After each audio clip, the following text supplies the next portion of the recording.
If you head 53 miles north of Tulsa, you'll find a very interesting story and a museum that is not only worth the drive, but also explains many of the routes that help make Oklahoma famous.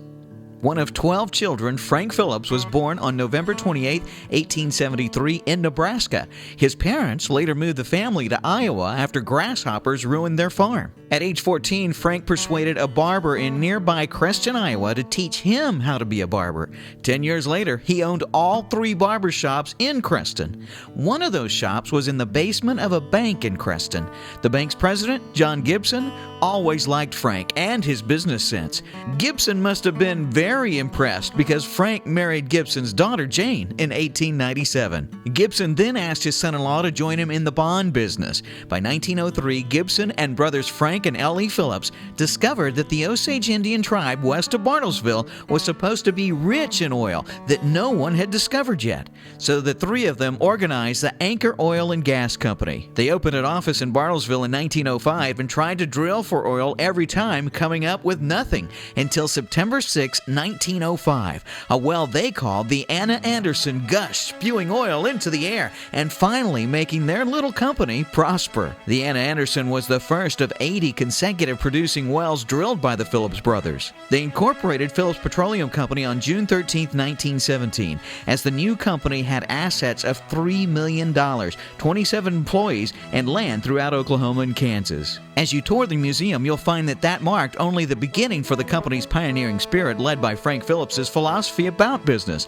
As he often said, our company is kept out in front because we feel that the best available methods are not good enough. We start developing new ones.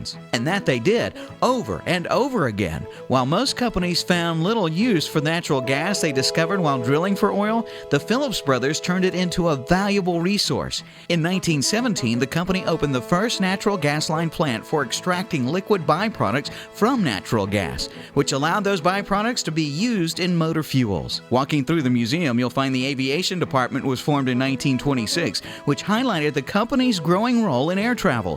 By 1927, the company was pumping 55,000 barrels a day from its more than 2,000 wells in Texas and Oklahoma. 1927 also marked the year Phillips began marketing gasoline through the first of more than 10,000 service stations. Another area of the museum, you'll find it devoted to the ambassadors of the Phillips spirit of performance. The 1920s also found the company forming one of the most successful amateur basketball teams in our nation's history. The team would travel the country for more than 40 years, winning 11 AAU titles and placing many Phillips 66er players on Olympic basketball teams. As you further discover the museum, you'll find that Phillips began to leave its mark on the aviation industry too, by designing the first aviation refueling trucks and developing a new, lighter, more efficient Phillips aviation fuel that powered the first flight between the United States and Hawaii. Frank led the company as its president until 1939. He retired as chairman of the board in 1949 and passed away a year later at the age of 76. He became a nationally known businessman, but he never lost his ties to ordinary people. Throughout his life, he used his wealth to benefit others and would often tell folks, as I quote, "One of my greatest regrets is that our organization has grown so big that I can no longer sit down on the edge of a derrick floor or some other equally inviting place and chat with each of you about the things that go on behind the scenes in our company." The company that Frank Phillips founded continues to excel in research and development. In 1975, the company received its 10,000th patent. 94 years later, we know it as ConocoPhillips, the 6th largest publicly traded oil company in the world and the 3rd largest in the U.S. Now based in Houston, their history is honored in Bartlesville at the Phillips Petroleum Company Museum.